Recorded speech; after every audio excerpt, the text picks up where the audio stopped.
হরে কৃষ্ণ। আমরা শ্রীমদ্ ভাগবতম থেকে কৃষ্ণের লীলাবিলাস শ্রবণ করছি। শ্রীকৃষ্ণ কালকে দেখলাম যে তার গুরুপুত্রকে 45 নম্বর অধ্যায়ে দশম স্কন্ধের গুরুপুত্রকে উদ্ধার করে গুরুকে দক্ষিণা দিয়ে পুনরায় মথুরায় ফিরে এলেন। মথুরায় ফিরে এসে শ্রীকৃষ্ণ উদ্ধবকে প্রেরণ করলেন বৃন্দাবনের উদ্দেশ্যে। কেন? কৃষ্ণ বৃন্দাবন ছেড়ে এসেছেন এবং ব্রজবাসীর অবস্থা অত্যন্ত খারাপ। পরে শ্রবণ করবেন, অনেক আচার্য তো শ্রবণও করে এত হৃদয় বিদারক যে তারা কোনোদিন কৃষ্ণ নেই তো রান্নাও করতেন না। উদ্ধব যখন ব্রজে গিয়েছিলেন দেখেন উনানেতে ফাঁদ হয়ে গেছে। উনানে কি হয়ে গেছে? ফাঁদ হয়ে গেছে। কেন উনানে কখন ফাঁদ হয়? যখন রন্ধন বন্ধ হয়ে যায়, তাই না? তাই সেখানে আমরা দেখব যে উদ্ধবকে কৃষ্ণ পাঠালেন ব্রজবাসীদেরকে সান্ত্বনা দেওয়ার জন্য। আর একটা কারণ ছিল, ব্রজবাসীদের প্রেমের স্তর কতখানি সেটা আমাদেরকেও জানানোর জন্য, উদ্ধবকেও জানানোর জন্য।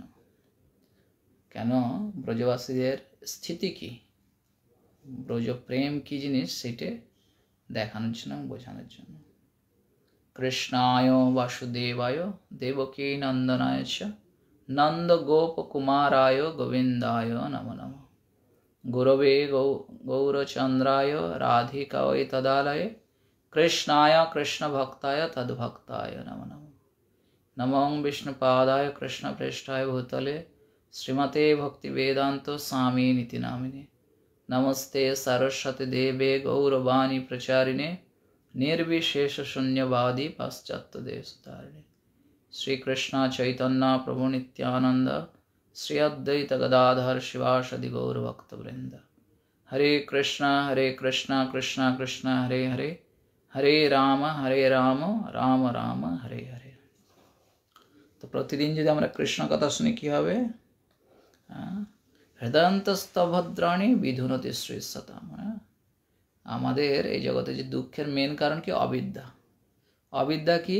কৃষ্ণ সম্পর্কে জ্ঞান না থাকা, আত্মা সম্পর্কে জ্ঞান না থাকা, কৃষ্ণের সঙ্গে আমাদের কি সম্পর্ক সেই সম্পর্কে জ্ঞান। যত কৃষ্ণ বিষয় শ্রবণ করব তত আমাদের সম্বন্ধ অবিধেয় প্রয়োজন তিনটি পরিপূর্ণতা লাভ করবে। আর কি হবে? আর হৃদয় মন কি হবে? প্রসন্ন হবে। এবং প্রসন্ন মানুষ ভগবত ভক্তি জগৎ। সেই জন্য আমরা প্রতিদিন কৃষ্ণ কথা শ্রবণ করব। শ্রী শুক উবাচ বৃষ্টিনাং প্রবর মন্ত্রী কৃষ্ণস্য দ্বৈত সখা শিষ্য বৃহস্পতির সাক্ষাৎ উদ্ধব বুদ্ধি সত্তম। এখানে উদ্ধবের মহিমা কীর্তন করা হলো। বৃষ্টিনাং প্রবর মন্ত্রী, প্রধান মন্ত্রণাদাতা। বৃষ্টি মানে যাদবদের। কৃষ্ণস্য দ্বৈত শাখা, কৃষ্ণের অনেক শাখা রয়েছে কিন্তু উদ্ধব অত্যন্ত প্রিয়। শিষ্য বৃহস্পতির সাক্ষাৎ, পড়ার জন্য কোথায় গিয়েছিলেন উদ্ধব? তিনি দেবলোকে বৃহস্পতির কাছ থেকে বিদ্যা লাভ করে এসেছেন। উদ্ধব বুদ্ধি সপ্তম, আর তিনি ছিলেন অত্যন্ত বুদ্ধিমান। শুকদেব গোস্বামী বললেন পরম বুদ্ধিমত্তা সম্পন্ন উদ্ধব ছিলেন বৃষ্ণি বংশের শ্রেষ্ঠ পরামর্শদাতা, ভগবান কৃষ্ণের প্রিয় সখা এবং বৃহস্পতির সাক্ষাৎ শিষ্য। তো কেন উদ্ধবকে বৃন্দাবনে পাঠিয়েছিলেন? অনেক যুক্তি দেখাচ্ছেন আচার্যগণ তার বিভিন্ন কারণ প্রদান করেছেন। ভগবান বৃন্দাবনবাসীদের কথা দিয়েছিলেন আয়স্যে, আমি ফিরে আসব, আমরা তোমাকে এবং মা যশোদাকে দর্শনের জন্য ফিরে আসবো। দ্রষ্টমেশ এসায়াম। একই সময় এত বৎসরে শ্রী বসুদেব ও মা দেবকীর দুঃখভোগ করার পর তাদের সঙ্গে অবশেষে কিছু সময় অতিবাহিত করার পর প্রতিজ্ঞাও ভগবান ভঙ্গ করতে পারেন না। সুতরাং ভগবান তার পরিবর্তে তার অন্তরঙ্গ প্রতিনিধি বৃন্দাবনে প্রেরণ করতেছিলেন। এখন প্রশ্ন হতে পারে কৃষ্ণ কেন নন্দ যশোদাকে মথুরায় তাকে দর্শন করার জন্য আমন্ত্রণ করলেন না? এই প্রশ্ন তো স্বাভাবিক, তাই না? যে কৃষ্ণ না গিয়ে, উদ্ধবকে না পাঠিয়ে বলতেই পারতেন যে চলে আসুন আপনারা, বেশি দূর তো না, নন্দগাঁওতে দূর হলেও ঠিক আছে, একদিন লাগবে, একদিনে 60 কিলোমিটার 60-70 কিলোমিটার। সেখানে বলছেন ছিল জীব গোস্বামী বলছেন, যখন তিনি বসুদেব ও দেবকীর সঙ্গে স্নেহময় ভাব বিনিময় করছিলেন, তখন একই সঙ্গে সেই একই সময় একই স্থানে নন্দ যশোদার সঙ্গে কৃষ্ণের স্নেহময় ভাব বিনিময় হয় ভগবানের লীলায় হয়তো বিশৃঙ্খল অবস্থার সৃষ্টি করত। একই সাথে দুটো পিতামাতা, এবং যদি এটা জেনে যায় কোনো কারণে নন্দ মহারাজ যে কৃষ্ণ বসুদেবেরই পুত্র, তাহলে এনারা বিকল হয়ে যাবেন, কি করবেন বুঝে উঠতে পারবেন না। সেই জন্য কি হয়েছে, স্বাভাবিক না বলুন? এতদিন এরা জানেন কৃষ্ণ আমাদের পুত্র, যদি জানেন কোনো কারণে বসুদেবের পুত্র, সেটাও হতে দিতে চাইছেন না। সেই জন্য সবাই জানলেও, যারা জানেও তারাও বলা সাহস করতো না নন্দ মহারাজের কাছে এসে যে বসুদেব এসে রেখে গেছে কৃষ্ণকে এখানে।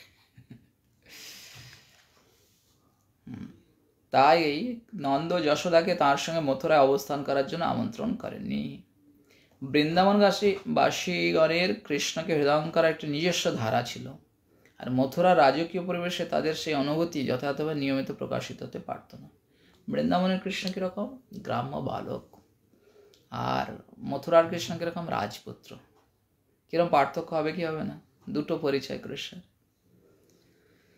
উদ্ধবকে এখানে বুদ্ধিসত্ত্ব বলা হচ্ছে, শ্রেষ্ঠ বুদ্ধিমান রূপে বর্ণনা করা হয়েছে। আর তাই গভীরভাবে ভগবান কৃষ্ণের বিরহ অনুভবকারী বৃন্দাবনবাসী থেকে তিনি দক্ষতার সঙ্গে তাদের সান্ত্বনা প্রদান করবেন, এই আশায় কৃষ্ণ উদ্ধবকে প্রেরণ করলেন। তারপর মথুরায় ফিরে এসে বৃষ্ণিবংশের সকল সদস্যদের কাছে উদ্ধব তার দেখা বৃন্দাবনের অসাধারণ বিশুদ্ধ প্রেমের কথা বর্ণনা করেছিলেন। গোপীগণ কৃষ্ণের জন্য যে প্রেম অনুভব করতেন, ভগবানের অন্যান্য ভক্তবৃন্দের অনুভূত যে কোনো কিছুর থেকে তা অত্যন্ত দুর্লভ। সেই প্রেম বিষয়ে শ্রবণের দ্বারা সকল ভগবত ভক্ত তাদের বিশ্বাস ও ভক্তি পরিবর্ধিত করতে পারে। ব্রজবাসীদের যে শরণাগতি, বিশেষ করে গোপীদের, সেটা সবাইকে অনুপ্রাণিত করে ভক্তি করতে। উদ্ধব আমার থেকে বিন্দুমাত্র ভিন্ন নয়, ভগবান কি বলছেন? উদ্ধব কি করতেন? ভগবানের যে পোশাক সেগুলোই পরতেন, অর্থাৎ দেখতেও কৃষ্ণের মতো, পোশাকও তার মতো। এতখানি কৃষ্ণ সদৃশ্য হওয়ায় উদ্ধবই ছিলেন বৃন্দাবনে, আর কৃষ্ণ ভাবলেন আমারই মতো দেখতে, আমারই বস্ত্র পরিধান করে, তো উদ্ধব গেলে অন্তত আমার কিছুটা যে কি বলে অভাব, সেটা পূরণ করতে পারবে। তাই কৃষ্ণ সদৃশ্য, কৃষ্ণের মতো হওয়ার কারণে উদ্ধবই ছিলেন বৃন্দাবনে ভগবানের দূত বা দূতের কার্য পালন করার যথার্থ ব্যক্তি। প্রকৃতপক্ষে হরিবংশে উল্লেখ আছে, উদ্ধব বসুদেবের ভ্রাতা দেভাগার পুত্র। বসুদেবের অনেক ভ্রাতা ছিল। উদ্ধব দেভাগস্য মহাভাগ সুতভবৎ। অন্য ভাই বলতে গেলে তিনি ছিলেন কৃষ্ণের খুড়তুতো ভাই, কাকাতো ভাই। কি বললেন ভগবান? তমাহ ভগবান পৃষ্ঠম ভক্তম ঐকান্তিনং কচিত গৃহীতা পানিনা পানিং প্রপন্নার্থী হরহরি। যিনি সকলের দুঃখ হরণ করেন, তিনি এখন ব্রজবাসীদের দুঃখ হরণ করার জন্য ভগবান কি করলেন? উদ্ধবের হাত নিজের হাত দিয়ে ধরে, অর্থাৎ হাতের দ্বারা ওনার হাত ধরে বলছেন, ভগবান হরি তিনি তার সকল শরণাগত জনের দুঃখ দূর করেন। তিনি একবার তার পূর্ণ ভক্ত প্রিয়তম বন্ধু উদ্ধবের হাত ধারণ করে তাকে বললেন, কি বললেন? গচ্ছ উদ্ধব ব্রজং সৌম। হে সৌম, সুন্দর উদ্ধব, তুমি গচ্ছ, যাও। কোথায়? ব্রজে। আর কি করো? পিতৃণ পিতৃবাহন, আর পিতামাতাদেরকে সান্ত্বনা দান করো। গোপীনাং মদ বিবাধীন, আর গোপীদের যে আমার যে বিয়োগ, তাদের আমার সন্দেশ প্রদান করো। পিতামাতাকে সান্ত্বনা দেবে, আর আমি যে চিঠি বলছেন, কেউ বলেন যে এটা চিঠি দিয়েছিলেন কৃষ্ণ গোপীদের উদ্দেশ্যে। উদ্ধব কিয়ারি বলে একটা জায়গা রয়েছে নন্দগাঁওয়ের কাছে, যেখানে গোপীগণ এই চিঠিটা নিয়ে পড়েছিলেন। পড়া তো আর হয়নি, এত ক্রন্দন করেছিলেন চিঠিটা হাতে নিয়ে, কারোই আর পড়া হয়নি। মত সন্দেশ বিমোচয়, আমার সন্দেশ দিয়ে তাদের দুঃখের নিরসন করো। হে সৌম উদ্ধব, ব্রজে গমন করে আমাদের পিতামাতাকে আনন্দ দান করো। আমার বিরহে কাতর গোপীগণকেও আমার বার্তা প্রদান করে তাদের মনস্তাপ দূর করো। তা মত মনস্কা মত প্রাণা মদর্থে তক্ত দেহিকা মামে মদয়িতাং পৃষ্ঠম আত্মানং মনসাগত।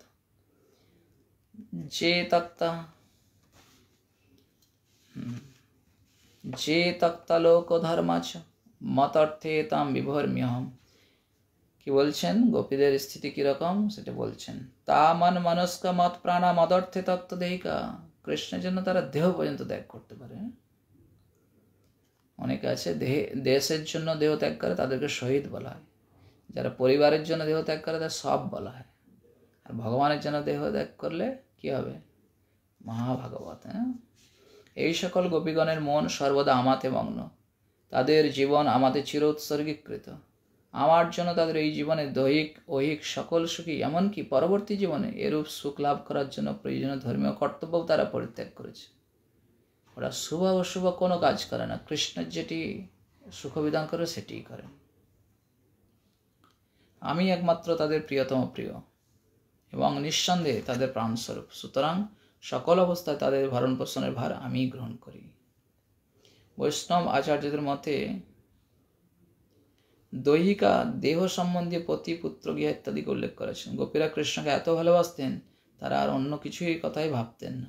যেহেতু শ্রীকৃষ্ণ সাধারণ ভক্তিতে নিযুক্ত সাধারণ ভক্তদের পালন করেন, তাই তিনি অবশ্যই তার পরমোন্নত ভক্তবৃন্দ গোপীদেরও পালন করেন। সাধারণ ভক্তকে যখন দেখেন তো গোপীদের তো খাওয়া দাওয়ার পরিবার প্রতিজন পালনের জন্য কিছু সাহায্য লাগবে না, তাদের দুঃখ কৃষ্ণের বিরহ, সেই জন্য ওদের বার্তা দিতে বললেন।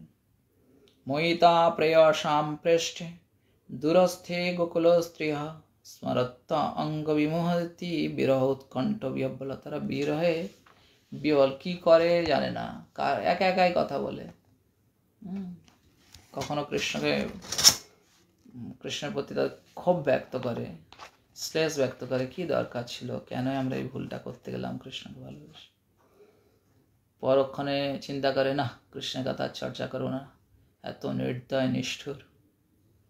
কোথায় মা যশোদা, নন্দ মহারাজ কত, আর ওরা প্রতিদিন প্রণাম করতে আসেন মা যশোদা নন্দ মহারাজকে।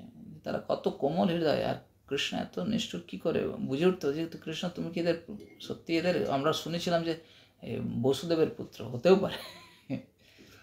হে প্রিয় উদ্ধব, গোকুলের রমণীগণের কাছে আমি পরম প্রেমাস্পদ, তাই তারা যখন দূরে অবস্থিত আমাকে স্মরণ করে, তারা বিরহের উৎকণ্ঠায় বিহ্বল হয়ে ওঠে। স্বাভাবিক, অত্যন্ত দুঃখে কি হয়, কি করে, কি বলে, কিছু বোঝা যায় না।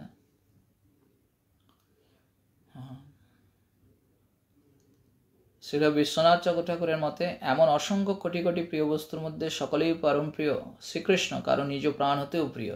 গোপীরা এই সত্যটি উপলব্ধি করেছিলেন, তাই ভগবানের প্রতি তাদের গভীর প্রেমবশত ভগবত বিরহে তারা মূর্ছিত হয়েছিলেন। তারা জীবন পরিত্যাগই করতেন, কিন্তু ভগবানের চিন্ময় শক্তি তারা জীবিত ছিলেন। এবং কেন করেননি দেহত্যাগ গোপীরা এত বিরহে? এই সংবাদ কৃষ্ণ পেলে অত্যন্ত দুঃখ হবে। আর কৃষ্ণের দুঃখ, তার থেকে ওনারা দুঃখ বিরহের জ্বালায় জারিতে হবেন, কিন্তু ওনাদের দুঃখ দিলেন না, কৃষ্ণকে দুঃখ দিতে চান না। ধারয়ন্তি অতি কৃৎস্রেণ, খুব কষ্ট করে, প্রায় প্রাণ কথঞ্চন, খুব কষ্ট করে এই প্রাণটা ধারণ করে আছেন। প্রতি আগমন সন্দেশের, যে আমি যে আবার ফিরে আসবে এই সন্দেশ দিলে তাদের একটু অন্তত আরো সুন্দর করে বাঁচতে পারবে। বল্লভামি মতাত্মিকা, কেবলমাত্র আমি তাদের কাছে প্রত্যাগমনের প্রতিশ্রুতি দিয়েছিলাম বলেই আমার প্রতি পূর্ণরূপে উৎসর্গীকৃত গোপীগণ কোনো রকমে তাদের জীবন ধারণ করার সংগ্রামে কৃষ্ণ যে আশ্বাস বাণী যে আমি আসবো, এই কথাটাকে তারা কি বলে জীবনের উপজীব্য, ওইটাকেই বেঁচে থাকার একমাত্র উপায় হিসাবে গ্রহণ করেছে। বৃন্দাবনের গোপীগণ দৃশ্যত বিবাহিত হয়ে থাকলেও তাদের রূপ, রস, শব্দ, গন্ধ, স্পর্শ ইত্যাদি পরম আকর্ষণীয় গুণাবলীর সঙ্গে তাদের পতিদের কোনো রকম সংস্পর্শ ছিল না। বরং তারা পতিরা কেবল মেনে নিয়েছিলেন যে এরা আমাদের স্ত্রী। অন্যভাবে বলতে গেলে ভগবান কৃষ্ণের চিন্ময় শক্তি দ্বারা গোপীরাও সামগ্রিকভাবে তারা আনন্দের জন্য জীবন ধারণ করেছিলেন। কৃষ্ণও তাদের প্রণয়িনীর মতো, প্রেমিকার মতো ভালোবাসতেন। গোপীরা কৃষ্ণের অন্তরঙ্গ প্রকৃতি, আহ্লাদিনী শক্তির প্রকাশ, চিন্ময় স্তরে শুদ্ধ প্রেম, তারা ভগবানকে আকর্ষণ করে, সে কথা বলা হচ্ছে। বাকি সকলের কথাই বলা হচ্ছে কেন। শ্রী শুক ইবাচ ইত্যুক্ত উদ্ধব রাজন সন্দেশং ভ্রাতুরাদৃতঃ আদায় রথম আরুচ্য প্রযোজো নন্দ গোকুলম। কি বলছেন? এই বলে, ইত্যুক্ত এই বলে, কাকে? উদ্ধব রাজন পরীক্ষিত মহারাজকে বলছেন।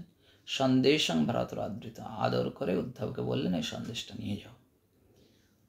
সেটা গ্রহণ করে গেলাম। রথম আরুচ্য, রথে চড়ে প্রযোজো নন্দ গোকুলম, গোকুলের উদ্দেশ্যে যাত্রা করেন। এখানে নন্দ গোকুল মানে নন্দগাঁও। সুখদেব গোস্বামী বললেন, হে রাজন, ভগবান এইভাবে বললে উদ্ধব সাদরে তার প্রভুর বার্তা গ্রহণ করে রথে আরোহণ করলেন, নন্দ মহারাজের গোকুলের উদ্দেশ্যে যাত্রা করলেন। প্রাপ্ত নন্দ, এর পূর্বে কে এসেছিলেন? অক্রূর। এখন কে আসছেন? উদ্ধব। প্রাপ্ত নন্দ ব্রজং শ্রীমান নিম্লোচতি বিভাবসু। বিভাবসু মানে সূর্যদেব। সূর্যদেব প্রায় সন্ধ্যাকালে এসছেন, সূর্য প্রায় অস্তাচলে গেছে, তখনই পৌঁছেছেন গোকুলে। ছন্ন জান প্রবিশ্যতাং পশুনাম খুরৈরেণুভি। কিরকম সুন্দর বর্ণনা আছে সেখানে। নন্দগ্রাম বা বৃন্দাবনের স্বরূপটা এখানে বর্ণনা করা হচ্ছে। ঠিক যখন সূর্য অস্ত যাচ্ছিল, ভাগ্যবান উদ্ধব তখন নন্দ মহারাজের গোষ্ঠে পৌঁছলেন। গবাদি পশুরা যখন ফিরে আসছিলেন, তাদের খুরের উত্থিত ধুলিতে তার রথের অলক্ষ্যে অতিক্রান্ত হয়েছিল। আর কি হয়েছিল? কিরকম সুন্দর বৃন্দাবনের বর্ণনাটা না শুনলে আমাদের ভালো লাগবে না। বাসিত অর্থে অভিযুদ্ধভি নাদিতং সুস্মিভির বিষয় ধাবন্তি বিশ্ববাস্রাভির অধরোভারয় সবৎসকান। ঋতুমতী গাভীদের জন্য বৃষগুলির পারস্পরিক লড়াইয়ের শব্দে নিজ নিজ বৎসদের পেছনে স্তনভারে ধাবমান গাভীদের হাম্বারবে। ইতস্তত বিলঙ্ঘদ্ভি গোবৎসয়ের মণ্ডিত শীতই। শীতই মানে সাদা। বলছে তারপরে গোধন শব্দাভীর রবং বেনুনাং নিঃশানেন। দুটো শব্দ আসছে। কি? এক হচ্ছে গাভীদের শব্দ, বলদদের শব্দ, বাছুরের শব্দ, আর গোধনের ছন ছন যে শব্দ সেইটা, আর বেনু নিঃশানেন, আর কৃষ্ণের বেনুবাদন, কৃষ্ণের গোপবালকদের বেনুবাদনের শব্দ। গায়ন্তি ভিশ্চ কর্মাণি শুভানি। বলো কৃষ্ণ, যারা দুগ্ধ দহন করছে কি করছে? সঙ্গে সঙ্গে কৃষ্ণের লীলা কীর্তন করছে, গান কীর্তন করছেন। বলো কৃষ্ণ, বলরাম আর কৃষ্ণের মহিমা কীর্তন করতে করতে দুগ্ধ দহন করছেন। সলঙ্কৃতা ভীর গোপীর গোপৈশ্চ সুবিরাজিতম। আর খুব সুন্দর অলঙ্কৃতে সব গোপীগণ সুসজ্জিত। অগ্নি অর্কাতিথি গোবিপ্র পিতৃদেবার্চনান্বিতই ধূপদীপশ্চ মাল্যস্য গোপবাসের মনোরম। সন্ধ্যা লেগে করে সন্ধ্যা দেখায়, দ্বারগুলো সাজিয়েছে, ধূপ দ্বীপ মাল্যের গন্ধ আসছে। আর খাস বিশেষ করে যখন কৃষ্ণ গোপবালকগণ আসেন, তার মায়েরা আরতির প্লেট নিয়ে তাদের আরতি করে। সর্বত পুষ্পিত বনং দ্বিজকুল না দিতাম। দ্বিজকুল, দ্বিজ মানে কি? এর আগেও বলেছি, দ্বিজ মানে হচ্ছে পক্ষী। কেন? দ্বিতীয়বার জন্ম হয়। একবার ডিম, একবার কোনো পক্ষী ডিম দেয়, একবার জন্মালো, আবার ডিম থেকে আর একবার আসলে দ্বিজ হয়। সর্বত্র অত্যন্ত সুন্দর সুন্দর পুষ্পের বন রয়েছে, পুষ্প বাটিকা রয়েছে, আর সেখানে পক্ষীগণ কলরব করছে। হংস কারণ্ড বা কীর্ণয় পদ্মষণ্ডস্য মণ্ডিতম। কি অপূর্ব সুন্দর দর্শন উদ্ধব যা দর্শন করেছেন, বললেন না?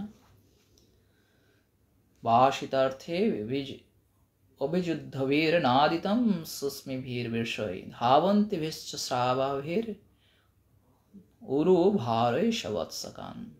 ঋতুমতী গাভীদের জন্য বৃষগুলির পারস্পরিক লড়াইয়ের শব্দে নিজ নিজ বৎসদের পেছনে স্তন ভারে ধাবমান গাভীদের হাম্বারাবে। শুভ্র বৎসদের ইতস্থিত লম্ফ প্রদান। ছোট ছোট বাচ্চাগুলো দেখেছেন, লাফাতে লাফাতে যায়, সবাই দেখেছেন তো এই চিত্র। ইতস্তত লম্ফ প্রদান গোধনের শব্দে, দুধ দহন করে যে শব্দ, তাদের অপূর্ব অলঙ্কৃত আভরণে গ্রামখানি যারা সুশোভিত করেছিল, সেই গোপীগণের কৃষ্ণ বলরামের পবিত্র কীর্তিগান সহ তারা করছিলেন। বেণুনাদনের উচ্চ শব্দে গোকুলের চতুর্দিকে অনুরণিত হচ্ছিল। গোকুলে গোপগণের গৃহগুলি অগ্নি, সূর্য, অতিথি, গাভী, বিপ্র, পূর্বপুরুষ দেবতার পূজার উপাচারের প্রাচুর্য অত্যন্ত মনোরম ছিল, অর্থাৎ এনাদের পূজা হয়ে গেছে। সন্ধ্যায় সন্ধ্যা বন্দনা করেন না সকলে। চতুর্দিকের পুষ্পিত বন, উপবনগুলি, পাখির দল, ভ্রমরকুল দ্বারা নিনাদিত, হ্রদসম হংস, কারণ্ডব, হাঁস ও পদ্মে সুশোভিত ছিল। এই হচ্ছে উদ্ধব বৃন্দাবনে সে যা দর্শন করলেন। তথাগতং সমাগম্য কৃষ্ণস্য অনুচর প্রিয়ম নন্দ প্রীত্য়া পরিসজ্জ বাসুদেব ধ্যার্চয়ত। উদ্ধব নন্দমারি গৃহে পৌঁছানো মাত্র কিভাবে পৌঁছলেন সে বর্ণনা উদ্ধব সন্দেশে রূপ গোস্বামী বর্ণনা করেছেন। লোকেদের জিজ্ঞাসা করছে যে কোন জায়গায় নন্দমারি যে বাড়ি কোনটা, কেন উদ্ধব তো প্রথমবার যাচ্ছে। তো একজন একটা নালা দেখিয়ে দিয়েছে, এই নালাটা ধরে ধরে যান, যেখানে শেষ হবে সেখানে। কেন? সেখানে পুরুষ হওয়ার কারণে পুরুষরা একটু কম ক্রন্দন করে। মা যশোদা কৃষ্ণ যাওয়ার পর থেকে যে ক্রন্দন শুরু করেছে, সেই ক্রন্দনের ফলে তার অশ্রু জলে নালীটা হয়েছে। এখনো দেখা যায়, যদি কেউ নন্দ মহারাজের গৃহের উপরে উঠবেন তো নালীটা দেখা যায়। তো উদ্ধব তো প্রথমে বুঝতে পারেনি, পরে বুঝতে পেরেছে মানে যে কি অবস্থা। নন্দ তার সঙ্গে মিলিত হবার জন্য অগ্রসর হলেন। গোপরাজ প্রীতিভরে তাকে আলিঙ্গন করলেন, কৃষ্ণের মতো দেখতে আর বুঝতে পারলেন। তাকে অভিন্ন ভগবান বাসুদেব জ্ঞানে অর্চনা করলেন। কৃষ্ণের কাছ থেকে মথুরা থেকে এসছেন, অত্যন্ত আদরের সঙ্গে আনন্দ করলেন। উদ্ধবকে দেখতে ঠিক নন্দপুত্র কৃষ্ণের মতো লাগছিল। তাকে দর্শন করে সকলে আনন্দ লাভ করেছিল। তাই কৃষ্ণ বিরহ ভাবনায় নন্দ মহারাজ, নন্দ লিখে দিয়েছেন না, নন্দ মহারাজ মগ্ন থাকলেও তিনি যখন উদ্ধবকে তার গৃহের দিকে আসতে দেখলেন, তখন বাহ্য লৌকিক আচরণে তিনি সচেতন হয়ে উঠলেন। যদিও কৃষ্ণ চেতনায় তন্ময় ছিলেন এবং সাগ্রহে তার মহিমান্বিত অতিথিকে আলিঙ্গন করার জন্য অগ্রসর হলেন। কিভাবে আসলেন? যেভাবে, যদিও তিনি খুব বিরহে কাতর ছিলেন, কিন্তু যখন দেখলেন উদ্ধব আসছেন, তখন কি করলেন? তখন সামনে গিয়ে তাকে যেভাবে অতিথি আপ্যায়ন করতে হয়, অর্থাৎ বাহ্য জ্ঞান ফিরে পেয়ে স্বাগত করলেন। ভোজিতং পরমান্যেন সংবিষ্টং কৌশিপৌ সুখ গতস্বং পর্যপৃচ্ছৎ পাদ সংবানাদিভি। কি করে অতিথির সেবা করতে এখানে বলছে। উদ্ধবকে উৎকৃষ্ট অন্ন ভোজন করালেন, শয্যায় সুখাসীন করে পাদমর্দনে, তার পাও সম্মান করেন, মেসেজ করলেন পায়ে। তার যাতে শ্রম দূর করার পর নন্দ মহারাজ তাকে জিজ্ঞাসা করলেন। কেউ এলে কেন সঙ্গে সঙ্গে জিজ্ঞাসা করে জানে, কেন এসছো, কেন এসছো। এসেছেন, তাকে স্বাগতম জানিয়েছেন, অভ্যর্থনা জানিয়েছেন, স্নান ভোজন করার সুযোগ দিয়েছেন, তারপরে শয়ন করার পরে পাদ সম্বোধন করেছেন, শ্রম দূর করার পরে উঠার পরে জিজ্ঞাসা করেছেন। তো নন্দ মহারাজ এখানে পাদ সম্মান করেন। এখানে জীব গোস্বামী উল্লেখ করছেন যে উদ্ধব যেহেতু নন্দের ভাইপো, নন্দ মহারাজের ভাইপো হয়, তাই নন্দের এক ভৃত্যকের মাধ্যমে উদ্ধবের পাদ সম্মান করেছিলেন। আর এখানে কেন রান্নার কথা বলা হচ্ছে সে কথা পরে বলবেন। কেননা ইতিপূর্বে কখনো ওরা রান্না করেনি, কিন্তু যেহেতু উদ্ধব এসছেন কিছু তো করতে হবে না, গেস্ট এলে তো কিছু খাওয়াতে হবে না। সেই জন্য পরমান্ন শব্দেরও তো উন্নত অন্ন হয়, আর একটা হচ্ছে পায়সকে পরমান্ন বলে। কচ্চিদঙ্গ মহাভাগ সখা ন সুরনন্দন আস্তে কৌশলী অপত্যদ্বয়ী যুক্তমুক্ত শ্রীতব্রত। হে প্রিয় মহানুভব উদ্ধব, এখন রাজা সুরসেনের পুত্র বসুদেব বন্দিদশা থেকে মুক্ত হয়ে তার সন্তানাদি অর্থাৎ কৃষ্ণ বলরাম এবং স্বজনবর্গের সাথে পুনর্মিলিত হয়ে ভালো আছেন তো? কেন ওনারা উদ্ধবের কথা তো জিজ্ঞাসা করবেনই, এদের জিজ্ঞাসা করলেন যে বসুদেব দেবকী ওনার পুত্র কৃষ্ণ বলরাম ভালো আছেন তো? দিষ্টা কংস হত পাপ সানুগ সেন পাপো মনা সাধুনাং ধর্মশীলানাং যদুনাং দৃষ্টি যশদা। সৌভাগ্যক্রমে তার স্বীয় পাপের জন্য পাপাত্মা কংস তার সকল ভ্রাতা সহ নিহত হয়েছিলেন। সকল সময় সাধু ও ধর্মশীল যদুগণের প্রতি সে বিদ্বেষপরায়ণ ছিল। কংসের কথা বলা হচ্ছে। ওপি সরন্তি না কৃষ্ণ মাতরং শ্রীধ সখিন। এখন কৃষ্ণের কথা জিজ্ঞাসা, কৃষ্ণকে আমাদের কথা স্মরণ করে কখনো? তার মায়ের কথা স্মরণ করে? নিজের কথা বলছেন না, আমাদের কথা বলছেন, নিজে কত গুরুত্ব দিচ্ছেন না। গোপান ব্রজং চ আত্মানং গাব বৃন্দাবনং গ্রীম। তিনি কি গাভীদের কথা স্মরণ করে? বৃন্দাবনের গিরি, অরণ্য, বৃক্ষলতা, পশু পাখির কথা স্মরণ করে? কৃষ্ণ কি আমাদের স্মরণ করে? তিনি কি তার মাতা, তার সখা, শহীদ বৃন্দকে স্মরণ করে? স্বয়ং তিনি যার নাথ সেই ব্রজমণ্ডল, তার গোপগণকে তিনি কি স্মরণ করেন? তিনি কি গাভীদের, বৃন্দাবন, অরণ্য, গিরি গোবর্ধনকে স্মরণ করেন? জিজ্ঞাসা করছেন। ওপি আয়াসতি গোবিন্দ স্বজনান সকৃদীক্ষিতম তহৃদ্রক্ষমা তদ্বক্ত্রাং সুনসম সুস্মিতেক্ষণম। তাঁর আত্মীয় স্বজনকে দর্শন করার জন্য গোবিন্দ কি একবারের জন্য ফিরে আসবেন? যদি তিনি কখনো তা করেন, আমরা তখন তার মনোরম নয়ন যুগল, নাসিকা হাস্য সমন্বিত সুন্দর মুখমণ্ডল দর্শন করতে পারব। এখানে বলছে না যে কৃষ্ণ যদি একবার আসে, তখন আমরা কৃষ্ণকে যেমন আগে দর্শন করতাম সেইভাবে দর্শন করতে পারব। কিরকম বলছেন? কি করেছেন কৃষ্ণ আমাদেরকে বলছেন। তাই তিনি যে বৃন্দাবনের সামান্য গোপগ্রামে বাস করার জন্য ফিরে আসবেন, নন্দ তা আশা করেন না। বলছে মথুরা নগরী অত্যন্ত উন্নত, সেটা সিটি, তো কৃষ্ণ সেখানে যে খুব নিশ্চয়ই ভালো রয়েছেন, তাই হয়তো তার এখানে আসতে ইচ্ছা করছেন না। তবু আশা করেন যে গ্রাম্য গোষ্ঠী তাকে জন্ম থেকে বড় করেছে, অন্তত একবারের জন্য সেখানে কৃষ্ণ যেন আসে। আর কি কৃষ্ণ কিভাবে তাদেরকে রক্ষা করেছেন সে কথা বলছেন। দাবাগ নির্বাত বর্ষাশ্চ বৃষ সর্পাশ্চ রক্ষিতা দূরত্ব ভৈব মৃত্যুভ্য কৃষ্ণেন সুমহাত্মা। আমরা দাবানল জানেন, যখন কালীয় উদ্ধার হয়েছিল সেই রাত্রে কংস আগুন লাগিয়ে দিয়েছিল। প্রবল বায়ু বর্ষণ ইন্দ্রের দ্বারা হয়েছিল। বৃষ অসুরের কথা বলছে, সর্প অঘাসুরের কথা বলছেন, আর শঙ্খচূড়াসুরের কথা বলছেন। এরকম সকল অনতিক্রম মৃত্যু ভয় থেকে সেই পরম মাহাত্মা কৃষ্ণের দ্বারা আমরা সুরক্ষিত হয়েছিলাম। স্মরতাং কৃষ্ণ বীর্যানি লীলাপঙ্গ নিরীক্ষতাম হোষিতং চ ভাষিতং চঙ্গ সর্বান শীতলক্রিয়া।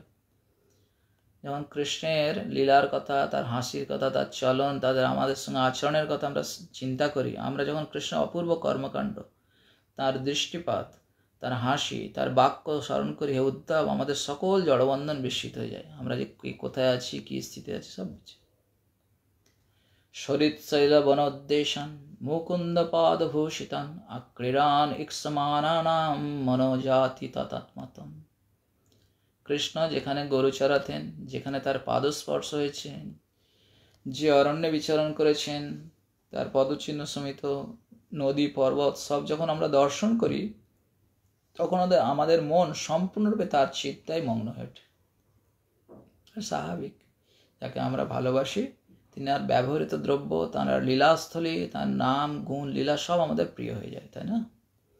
মন্যে কৃষ্ণং চ রামং চ প্রাপ্ত বিহ সুরোত্তম সুরাণাং মদার্থান গর্গস্য বচনং যথা। আমার মতে কৃষ্ণ বললাম নিশ্চয়ই উন্নত দেবতা হবেন, যারা দেবতাদের কোনো মহৎ ব্রতপূর্ণ করার জন্য এগিয়ে এসেছে।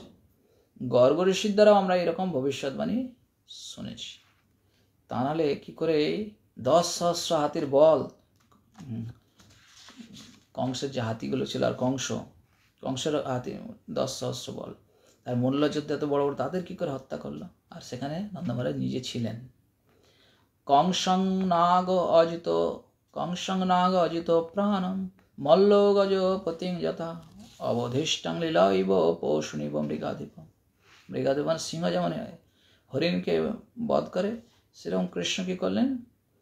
10,000 হাতির বলশালী কংসকে সেই মঞ্চে মল্লযোদ্ধা চানুর মুষ্টিককে কোলায় পড়ে হস্তিকে কৃষ্ণ বলরাম হত্যা করেছিল। ঠিক যেরকম সিংহ একটা হরিণকে হত্যা করে। সিংহ যেমন ক্ষুদ্র প্রাণীদের হত্যা করে, তারাও তেমনি অবলীলাক্রমে তাদের হত্যা করেছিলেন। এই নন্দমুনি যে বলেছিলেন যে কৃষ্ণ কোনো সাধারণ ব্যক্তি নয়, কোনো দেবতা হবেন, তাই তিনি করছেন, সে কথা বলছে। গজরা যেমন একটি জ্যোষ্ঠী মানে লাঠিকে সহজেই ভঙ্গ করে, কৃষ্ণ 3টি তাল গাছের মতো দীর্ঘ বিশাল ধনুককে ভঙ্গ করেছিলেন। তিনি কেবলমাত্র এক হাতে একটি পর্বত 7 দিন ধারণ করেছিলেন। কৃষ্ণ তো সাধারণ মানুষ নয়, নিশ্চয়ই কি হবে? তিনি কোনো উন্নত দেবতা হবে। তালত্রয়ং মহারাসং ধনুর্যষ্টিম ইবে ভরাট ভভঞ্জৈকেন হস্তেন সপ্তাহম দদাধু গিরিম। গিরি মানে পর্বত। 1 সপ্তাহ ধরে পর্বতকে ধারণ করেছিলেন। 3 তাল গাছের পরিমাণ এই ধনুককে এক হাতে ভেঙে দিয়েছিলেন, সে কথা বলছে। গজরাজ যেমন একটি যষ্টিকে সহজেই ভঙ্গ করে, কৃষ্ণ 3টি তাল গাছের মতো দীর্ঘ বিশাল সুদৃঢ় ধনুক ভঙ্গ করেছিলেন। তিনি কেবলমাত্র এক হাতে একটি পর্বত 7 দিন ধারণ করেছিলেন। 270 ফুটের মতো সে কথা বলা হচ্ছে। আর কি বলছেন? প্রলম্ব ধেনুকা অরিষ্ট তৃণাবর্ত বকাদয় দৈত্য সুরা সুরজিত হতা জেনে লীলায়। প্রলম্বকে বধ করলেন, ধেনুকাসুরকে বধ করলেন, অরিষ্টাসুরকে করলেন, তৃণাবর্তকে করলেন, বককে করলেন, আদয় মানে আর যত অসুরকে পাঠিয়েছিলেন সবাইকে। এখানে কৃষ্ণ বৃন্দাবনে কৃষ্ণ বলরাম অনায়াসে প্রলম্ব, ধেনু, অরিষ্ট, তৃণাবর্ত এবং বকের মতো সুরাসুর বিজয় অসুরদের, যারা দেবতাদেরকে জয় করেছিলেন, তাদেরকে কৃষ্ণ বধ করেছিলেন। আমরা কালকে পড়ব 27 নম্বর শ্লোক থেকে। সকলকে অসংখ্য ধন্যবাদ। হরে কৃষ্ণ। দেবাশিস আচার্য প্রভু। হরে কৃষ্ণ। হরে কৃষ্ণ।